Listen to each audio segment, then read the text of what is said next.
It's time for your daily LSU baseball update with Musso at the box. Now, Matt Musso. Off and running. Welcome in. Another edition of Musso at the box. The dust is settling on the 2025 MLB Draft.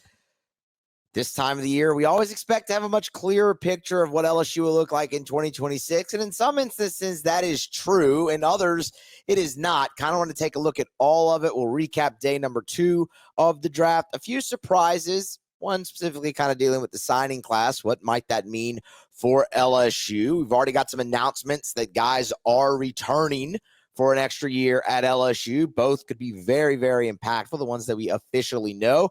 And we'll kind of take our first look, albeit brief, at the 2026 team, go through some numbers. They still have some work to do and some decisions to be made. So we'll be tracking all of that here as the dust continues to settle. And we really officially now turn the page toward the 2026 version of the LSU Tigers. So please smash the like button, get subscribed if you have not already.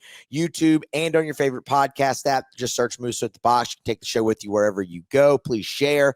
That's greatly appreciated. And of course, follow on social media, Twitter X at Musso Matthew, find me Facebook, Instagram, all of that appreciated as well. Let's go ahead and dive right into it. So day number 2 of the of the MLB Draft got underway Monday, rounds 4 through 20. That took you all the way home. It was a lot.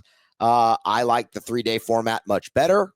Monday felt incredibly condensed, but that's neither here nor there. You saw a lot of LSU guys with ties or on the current team go. Let's start with the current roster. Danny Dickinson was the first to come off the board. That was in the 6th round. Dickinson obviously will sign. We knew that from the get-go. He was a 1-year player, and he was highly impactful for LSU. Great leader for the team as well. Dynamite over at second base and hit 300 for the entire season and even contributed a few homers. And how about the kid playing with a broken hamate bone after game number 1 in the regional on? And ended up getting a hit in every game in Omaha. Moved down in the lineup. He was an absolute warrior and a true Tiger. And I think everyone will remember Danny Dickinson for a while, and you wish him best of luck with the Milwaukee Brewers in that organization. You'd have to wait until round 9, for a few more LSU Tigers to go off the board. That was Jared Jones's time. Number 9, he goes to the Pittsburgh Pirates, which means if he makes it up to the big leagues with them and they re-sign the pitcher, they could have 2 Jared Jones on their team, which is just funny. It's disappointing to see Jones go as late as he did, but it's a lot of the reason why I thought he wouldn't come back for a junior year. Jared Jones is a right-handed power-hitting first baseman.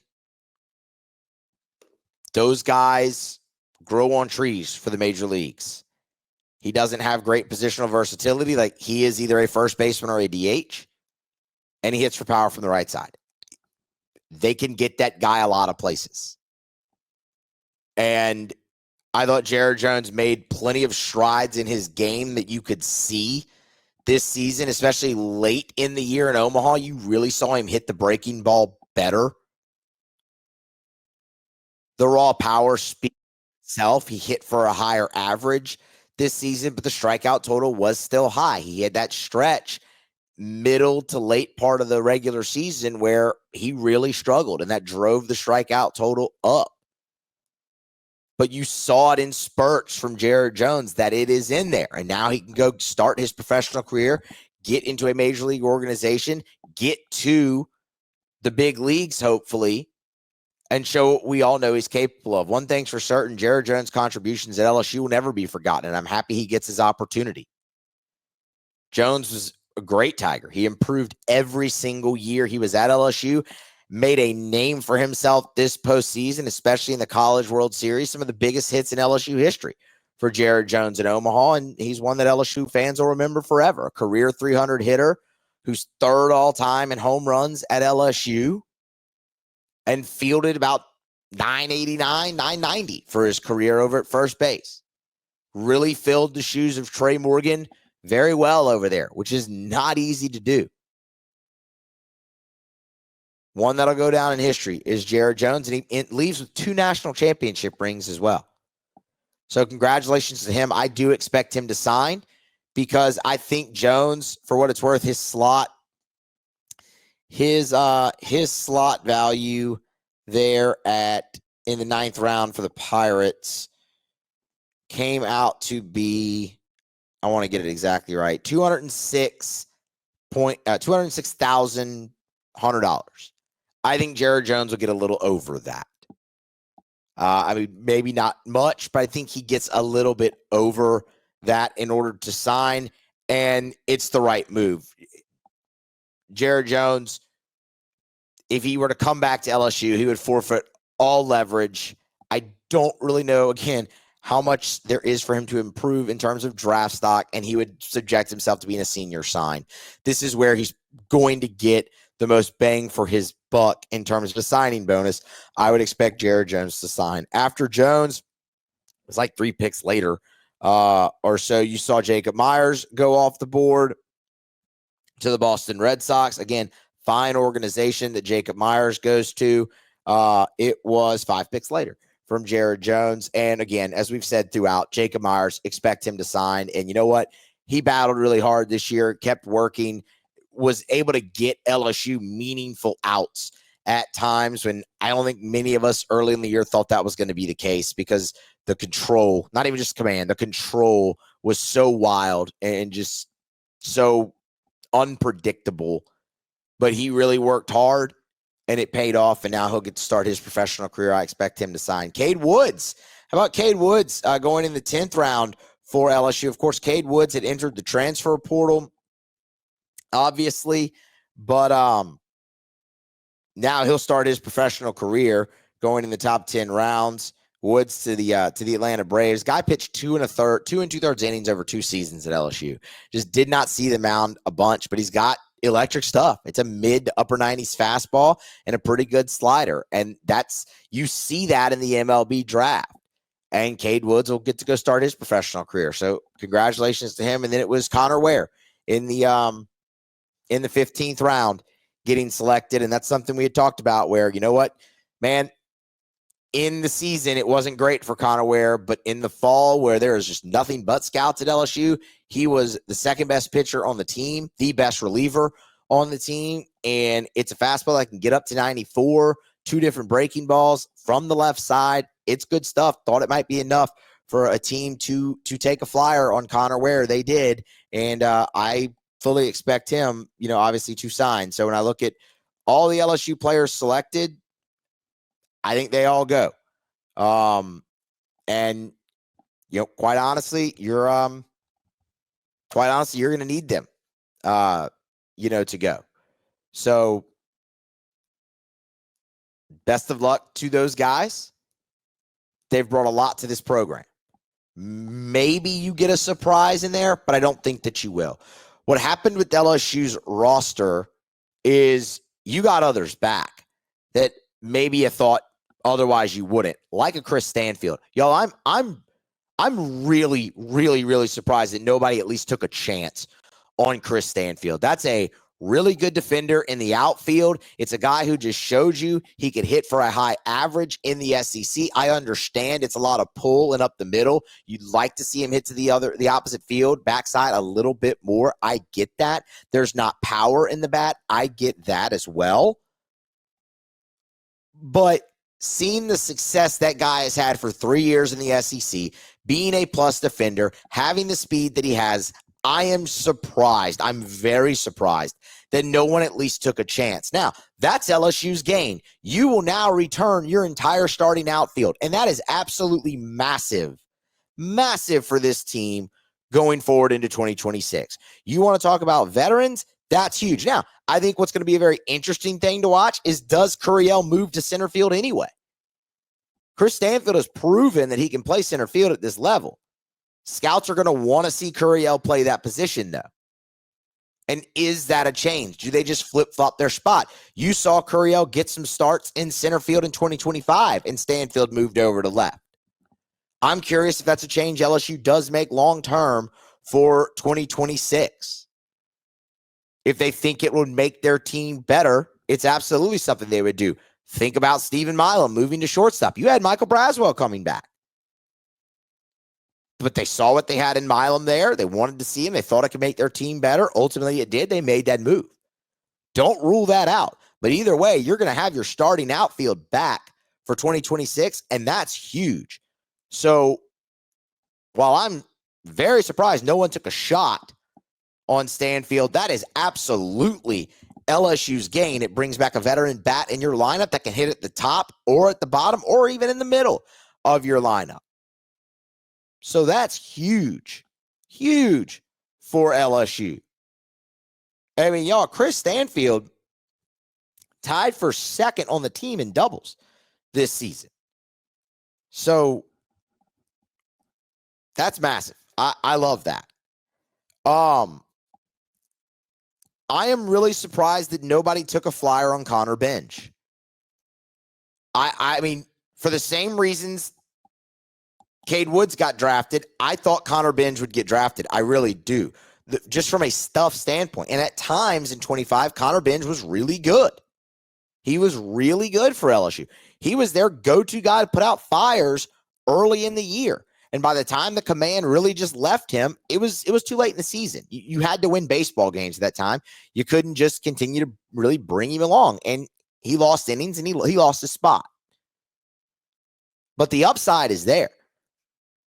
And I would expect Connor Binge to return to LSU now.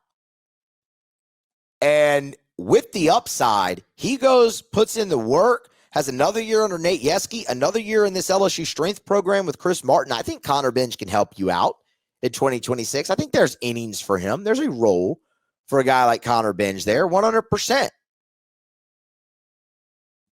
100%. And then you've already seen Zach Cowan. Like, that's huge. Zach Cowan's coming back. You've already seen Zach Cowan announce he's coming back, and Tanner Reeves. Jaden Newt goes undrafted. Y'all know I think that's massive. I think Jaden Newt could end up being in the starting rotation. He's definitely going to get an opportunity for that. If not in the rotation, that's got the back end of your bullpen with that fastball splitter mix that he has that can really, really be devastating in a late game situation. And Jaden Newt was nails for you down the back half of the season outside of the one outing in the regional against Little Rock. That's a huge piece coming back. Again, it is just incredibly difficult to not be fired up about this pitching staff for LSU for 2026. Like, it is going to be the strength of the baseball team.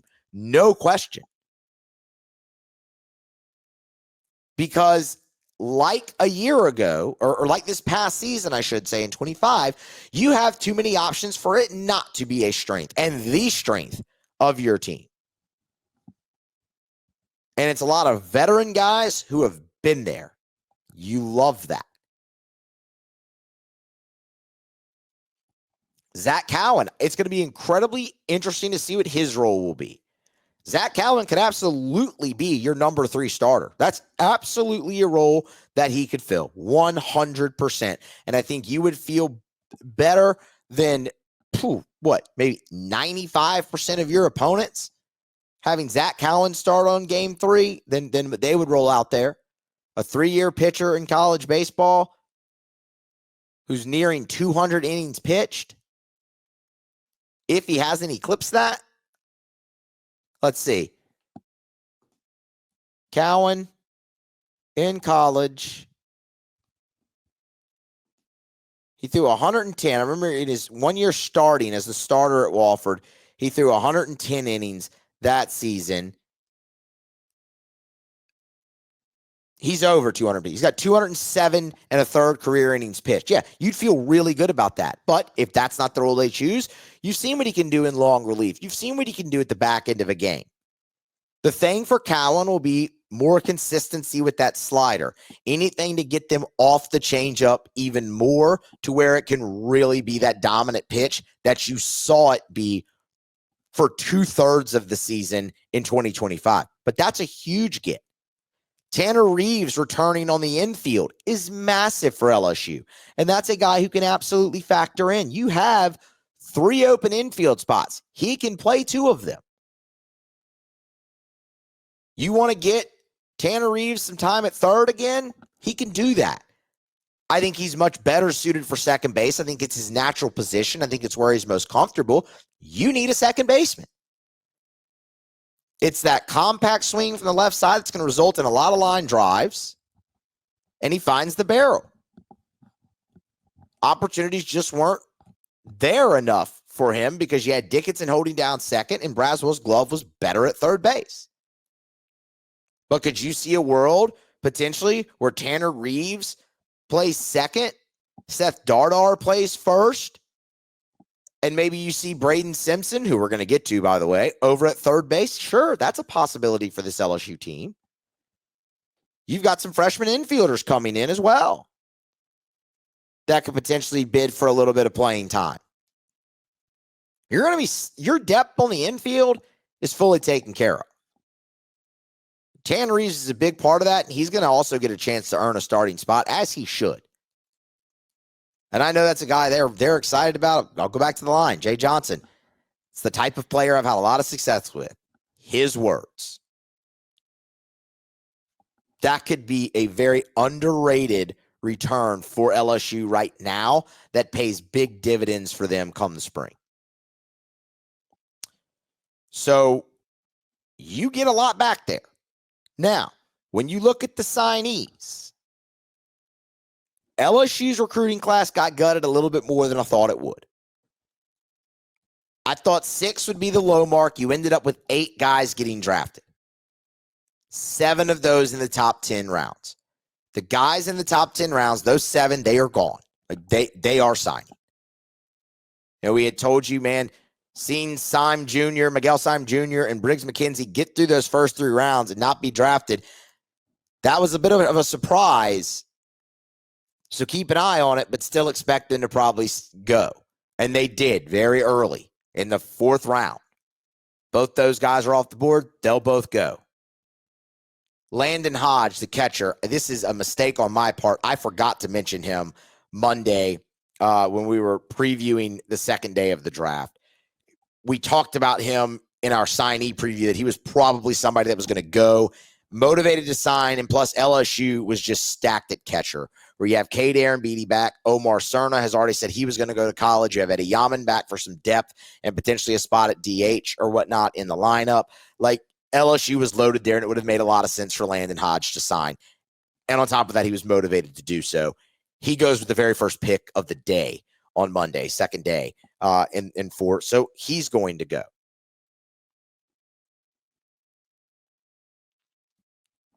Those were your 7 when you add in the 4 you had on round 1. You got through the rest of the top 10 rounds with nobody going, and man, you're really starting to feel good. And then in the 11th round, the Detroit Tigers took River Hamilton. If you're unfamiliar with River Hamilton, you don't remember our conversation about him in the preview for the draft. Hamilton is from the state of Oregon. He was originally an Oregon State commit, flipped late in the process to LSU. Fastball, slider are his best pitches, but this is a guy who scouts just weren't able to see a lot this spring because of some discomfort in his right elbow. He's a right-handed pitcher before his first start of the high school season in March. So he did not pitch. But he was able to be back on the mound in May and in June, pitched at a few showcases, and looked really good. He was already back up to 95, 96. And it was like, okay, is that arm discomfort enough to scare them off? Or is what they were able to see in May and June enough to get them back on him? Because this is a guy who was thought to be a first-round pick, potentially, before that arm discomfort. The other thing that stood out in those workouts that we talked about was the slider was back, which is impressive. So, given the injury.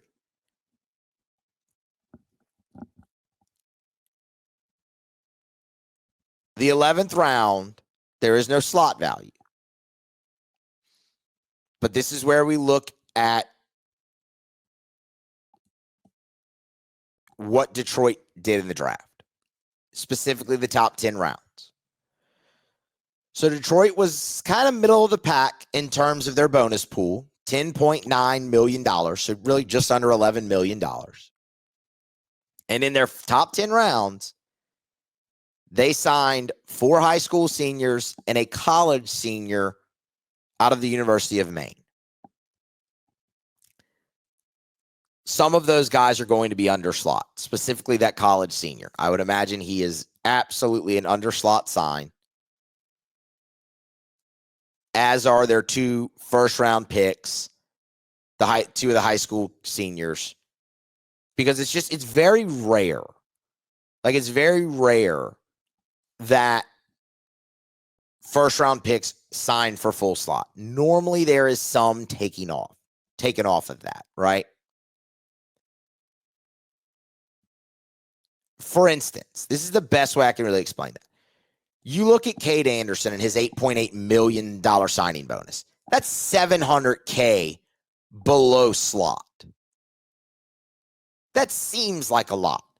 But when you factor in the largest signing bonus that has ever been issued was to Paul Skeens at $9.25 million, you go, oh, wait, that's just $450K less than the biggest signing bonus that's ever been issued.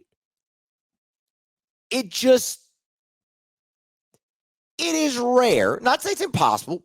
Guys get full slot, but more often than not, you don't. So when you look at 4 high school seniors and a college senior, it's reasonable to believe that the Detroit Tigers will have enough to pay River Hamilton a nice signing bonus. And I don't think they would have pulled the trigger on him in round 11 if they weren't confident in that. I am expecting River Hamilton to sign professionally. And that's a bummer. That's a guy I really felt good about LSU getting because of the injury. I thought that would scare off teams enough.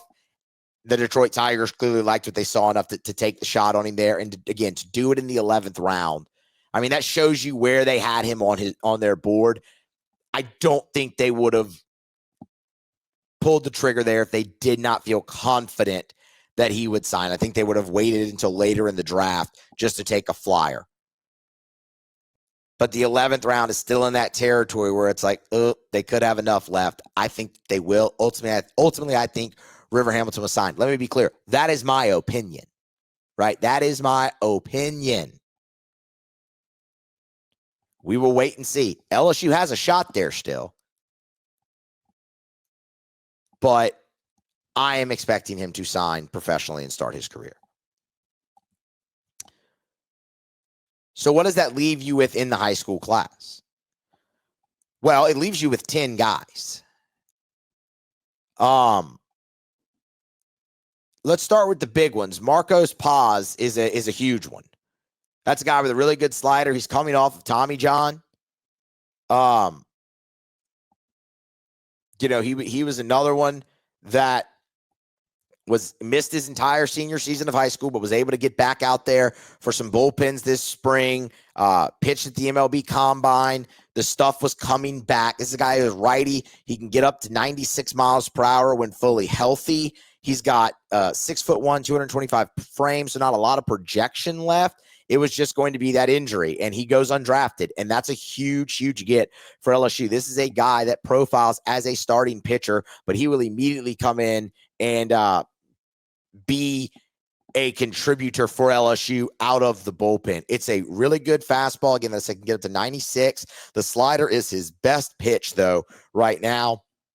And, I mean, you could expect it to get maybe even a little bit firmer as he goes through college. That's a huge, huge get for LSU. William Patrick in the outfield is a massive get for LSU. The hit tool needs to come along a little bit more, but he is a plus defender already. Profiles as a center fielder at the next level and very well could be LSU center fielder in the future. Still a little bit of projection left. maybe can add about 20, 25 pounds or so, maybe 30 to the frame. They need to work on the hit tool a little bit. That's one of his lowest graded tools, but there is some power in the bat as well from the left side, from the right side for Patrick. He would end up being a draft eligible sophomore, but this is a guy with elite speed. 70 graded speed out of 80 already, broke the record in the 60-yard dash at the Super 60 Showcase, 6.29 seconds. That's a huge get for LSU. He's out of the Monroe area, St. Frederick High School. When you look at a few more, man, Mason Braun, that's a guy, first base / outfield, probably profiles more as a first baseman, not the fleetest of foot. If he plays outfield, it would probably be left field there, but it's a really good left-handed bat from him as well. And there is a little bit of pop in there too. Hits the ball hard. That's the bat speed is really what is shown off so much there. That's a really nice pickup for LSU. He's a top 70 player in the nation, high school wise. So that's big. You'll get Jack Ruckert out of Catholic High School, shortstop, obviously profiles as an infielder. A little bit more that they want to see him work on. Obviously, just needs to come together a little bit. But again, that's a top 100 player in the nation out of high school. Another shortstop, another infielder, Ethan Kloss coming in. Top 100 guy, ranked 105 in the nation by perfect game. So I mean that's a big get as well for LSU. In him, I mean he is the number 37 shortstop in the nation, number 2 overall player in the state of Nevada, and can play short or third. So again, infield depth, a guy that could get a look maybe at third base. Zion Theophilus is a right-handed pitcher out of Ohio.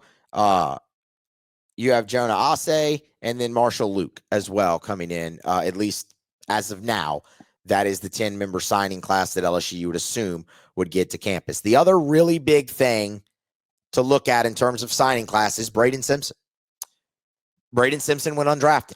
He is the big bat you got from High Point in the transfer portal, who projects to be LSU's starting third baseman or first baseman. He's going to play corner infield spot, most likely third, I would think is where he projects most. 18 homers a year ago. LSU is in desperate need of power in this lineup, but the question there is going to be, how does it translate?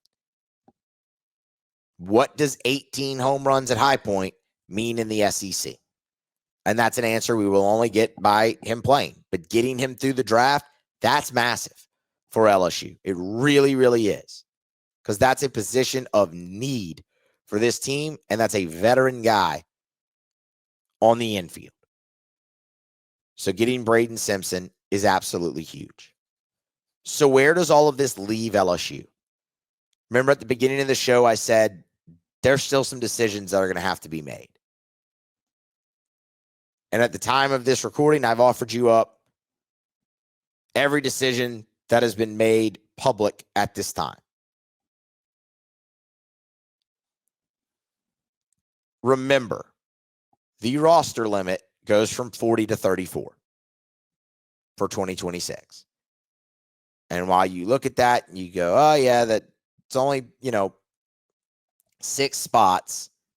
It's a lot. So looking back now, you were at 40. You had 9 players enter the transfer portal. You had 4 players out of eligibility entirely. You lost 9 to the draft, but one of those is Cade Woods, who also entered the transfer portal, so you can't count him twice. So really, you lost 8 to the draft that you hadn't previously expected, right? Or not expected, that you hadn't previously already known. You've brought 5 in out of the portal.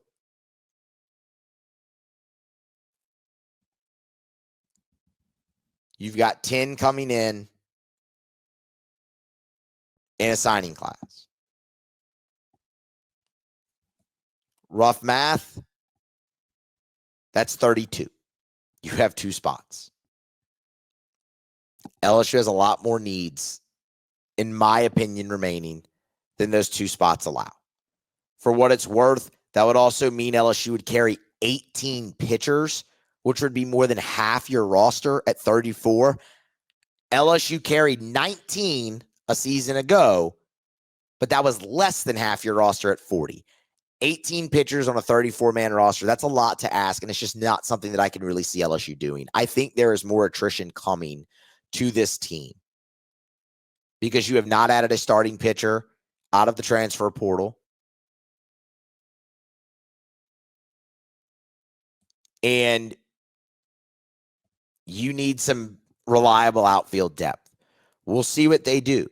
But rough math for me, just off the top of my head here in the morning, because you can't count Cade Woods twice,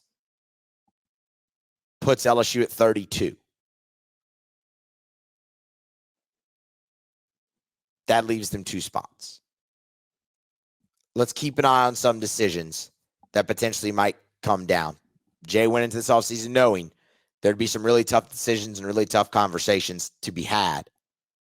And now you've kind of reached that point. But the things we know, you're going to have a really good pitching staff, really veteran pitching staff. You'll have your starting outfield returning, which will just strengthen the veteran base. And while your high school class did get gutted, the players you got to campus are really good. It should impact this team, and multiple of them have a chance to impact this team immediately coming in. And we didn't even mention Reagan Ricken and Omar Cerna. We'll have plenty more to go here on Musso at the Box. I want to keep looking at next year's squad, talk about what a lineup could look like and all of those things. So we'll have those episodes for you, obviously coming soon, what a starting rotation might look like. I would expect some more movement with the roster that we'll obviously come back and talk about, right? So stick around, stay tuned, right? Please smash the like button. Please get subscribed, follow on social media, and be here next time for more on Musso at the Box.